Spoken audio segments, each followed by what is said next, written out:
All right, so we are in the after action report. Welcome to this one, by the way. I think that was actually a lot of fun. Oh, that was a great game. That was fun. So basically, what it came down to is Jason had a winning position in which Sif just either had to push Sif off or walk over here, and he, for the purposes of fun, Actually, oh do I even make it? no, you don't. You won this game. No asterisk. Oh my goodness, no asterisks. Now, I won. to be clear, the actually smart thing would have been to not punch you at all. Double move. To double flip move, it. yeah. In a tournament, that's what I do.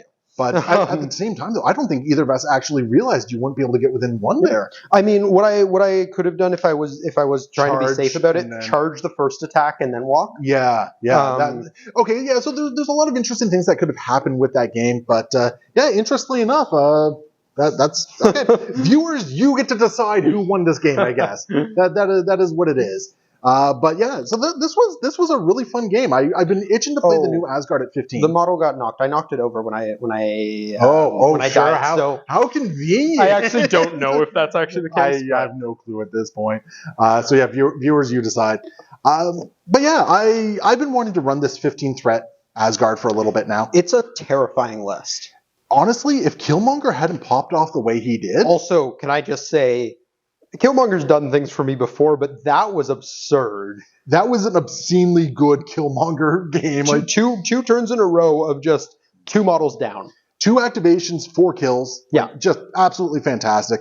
Killmonger is clearly the MVP of the game for you on this one. Easily. Red Skull, I think, was okay. He was okay at best. He plinked some damage on Thor, which was what allowed Killmonger to do that. But After playing the game, I really wish I brought Giant's Blood. yeah. Giant's Blood would have actually been a big boon, because not only would that have rooted and slowed Killmonger, Yep. it would have also saved Loki. For sure. And yeah, Giant's Blood, I think, would have actually put that game firmly in my book, I think. Yeah, it would have been really obnoxious to play around that. And I mean, you would have been able to keep your leadership, most likely. So yeah, I think that really just goes to show how powerful Giant's Blood of a card is. It is very strong. I didn't get as much out of for limited time only as I really wanted to, but a lot of that came down to you took Loki out. I took Loki out, and then Thor wasn't. Oh no, I took Thor out before you got to. I still had it for Sif. Didn't Thor die before you got to go with Sif? It doesn't care because it gives the character the superpower. Oh. No, Sif went before Thor went down. Because that was he was dazed. You dazed him that round. Oh, you didn't KO him. Sure. You KO'd him to the next round is what happened there. So yeah, like it for limited time only. I like it. I think it's really kind of solid and cool. One more character, and I think it would have been a lot better. Yeah. It definitely favors you for going wide. Yeah, or even just being able to get to use it on Loki as well, right? That's the other thing. If you play the card and then you activate with Loki and you get that spend or that area attack, it can be rude. I hadn't even thought about the area attack, but yeah, you're right.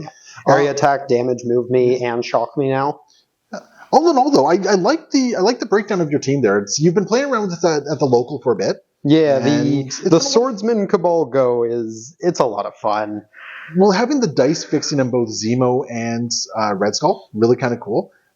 Yeah. I mean, it's been a really fun list. It was kind of made as a bit of a meta call. I made it shortly after the Asgardian box came out, and there were kind of two main things that it was dealing with that are like things that I'm expecting to see a lot of.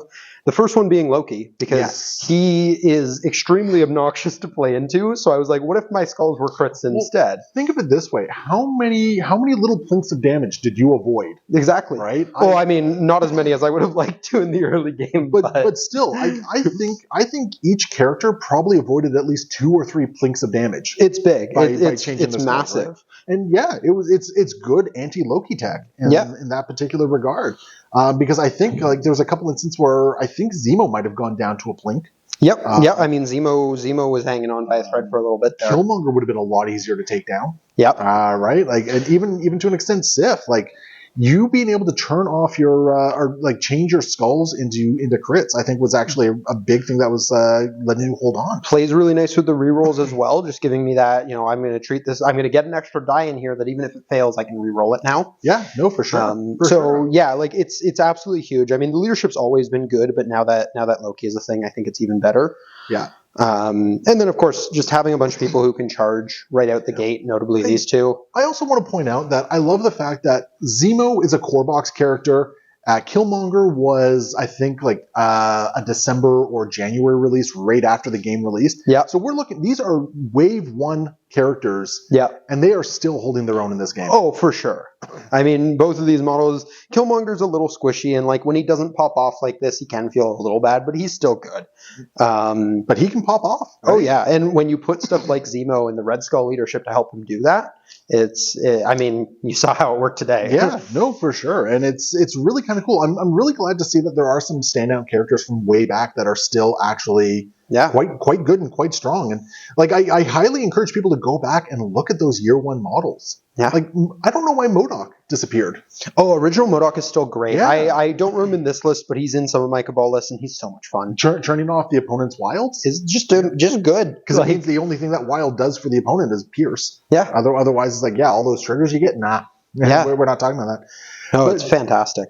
I also want to talk about like the fact that the new Asgard box is so good. Yes. Is so good. And I know a lot of the attention has been on Loki, but I want to call attention to Sif. Sif is amazing. Sif is she is such a great 4-threat character that she gets worked on. That Master Swordsman on a 5-die attack is it's wonderful. Yeah. Like I didn't feel the need to spend her at any time. I'd rather get all the dice rerolls and all that. And No, I mean, I said from her reveal, she's a 4-threat Zemo. She's Zemo if you had damage reduction. She doesn't have the aura that he has, which is also relevant. But Zemo's amazing, and she's also amazing for similar reasons. Master Swordsman is just a good ability. Like, It's let's so just strong. leave it at that, right? Like it is a fantastic ability, and it really puts in the work. Let's look at the fact that on the board, our last 2 characters were Sif and Sif. Yeah. I also want to say that damage reduction makes her surprisingly tanky. Oh yeah, she's annoying to take down, and if you are forced to deal with her at range 2 physical, she's also got full rerolls. Damage reduction with full rerolls, 4 physical defense dice. Yeah, she's tough to knock down. Yeah, I think Sif has been kind of understated for a lot of people. she was slept on a little bit, and I think that's just because the other models in the box are so much flashier.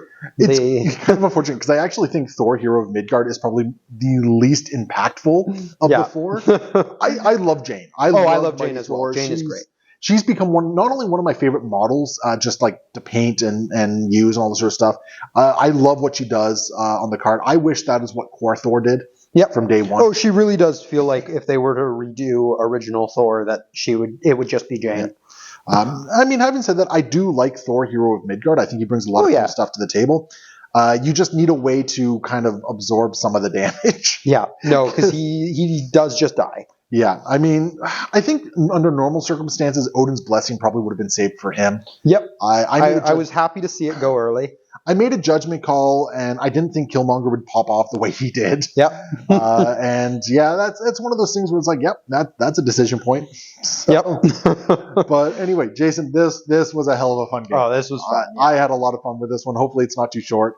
But yeah, if you guys get involved in the conversation, let us know what you think about it, and we will see you next time. Happy wargaming.